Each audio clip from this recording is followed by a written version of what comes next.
Assalamualaikum warahmatullahi wabarakatuh. Perkenalkan, nama saya Diandra Haditya dari PIAUD semester 4 kelas E.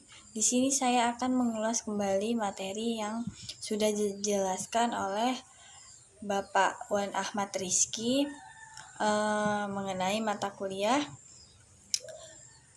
metode pengembangan fisik motorik anak usia dini. Dan materi yang pertama yaitu dasar-dasar perkembangan fisik motorik secara singkat. Perkembangan fisik merupakan perkembangan yang signifikan bagi anak menurut Hurlock. Perkembangan fisik anak dari mencakup 4 aspek, yaitu 1. Sistem syaraf, 2. Otot-otot yang mempengaruhi perkembangan, 3. Kelenjar endokrin, dan yang keempat siklus tubuh yang meliputi tinggi, berat, dan proporsi tubuh. Dan materi yang kedua, metode perkembangan fisik motorik. Yang pertama, metode dipilih sebagai strategi kegiatan karena metode cara untuk mencapai tujuan. Yang kedua, metode disesuaikan dengan karakteristik anak. Dan yang ketiga, tidak mengakibatkan cedera, rasa takut, dan cemas. Dan materi yang selanjutnya, yang ketiga, teori perkembangan fisik motorik. Prinsip perkembangan motorik adalah suatu perubahan baik fisik maupun psikis sesuai dengan masa pertumbuhan. Perkembangan motorik sangat dipengaruhi oleh gizi, status kesehatan, dan perlakuan motorik yang sesuai dengan masa perkembangan. Selanjutnya, perkembangan fisik motorik untuk anak usia dini. Jadi, perkembangan fisik motorik anak usia dini dapat diartikan sebagai perubahan bentuk tubuh anak usia dini yang berpengaruh terhadap keterampilan gerak tubuhnya. Selanjutnya, tahap pertumbuhan dan perkembangan fisik motorik. Ada 7 tahapan perkembangan motorik.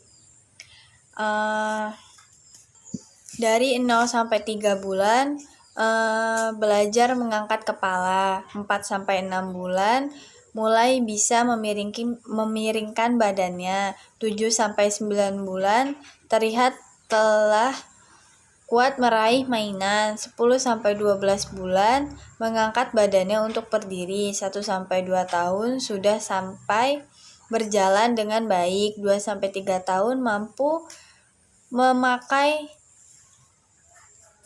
atau menendang bola. 3 sampai 4 tahun sudah bisa berjalan dengan menggunakan tangan, melompat, dan memanjat.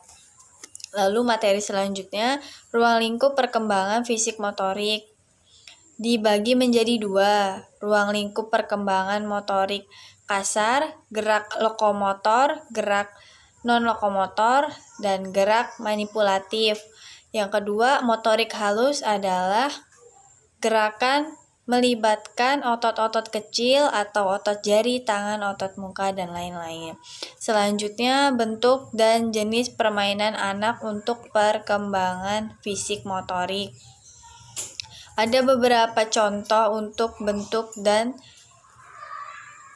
seni permainan anak. Yang pertama, permainan kreatif untuk gerakan motorik halus akan dapat menilai atau membuat melatih jari-jari anak tujuannya.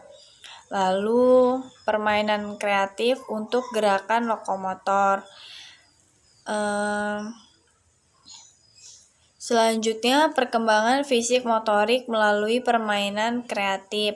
Permainan kreatif akan membantu berbagai aspek perkembangan anak. Salah satunya adalah perkembangan fisik anak. Perkembangan kreatif anak akan mendorong kebutuhan anak untuk secara aktif berinteraksi dan terlihat dengan lingkungan fisiknya.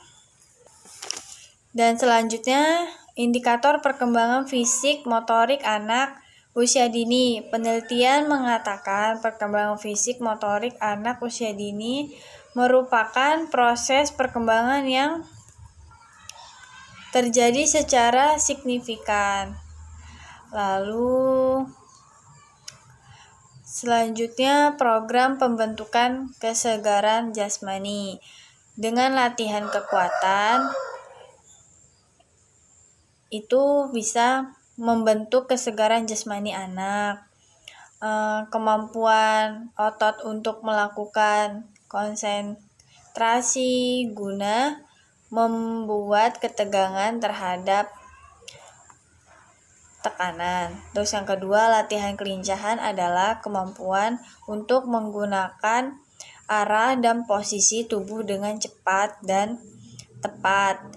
Lalu latihan kecepatan kemampuan untuk melakukan gerakan yang selama atau secara berturut-turut dalam waktu yang singkat. Dan yang terakhir ada unsur-unsur kesegaran jasmani. Yang pertama kekuatan, yang kedua daya tahan, ketiga kecepatan, keempat kelincahan, kelima kelenturan, keenam ketepatan, ketujuh reaksi, kedelapan keseimbangan, kesembilan koordinasi, dan yang ke-10 daya otot. Baik, sekian pengulas atau ulasan materi dari saya. Mohon maaf jika ada salah-salah kata. Kepada Allah saya ampun. Wassalamualaikum warahmatullahi wabarakatuh.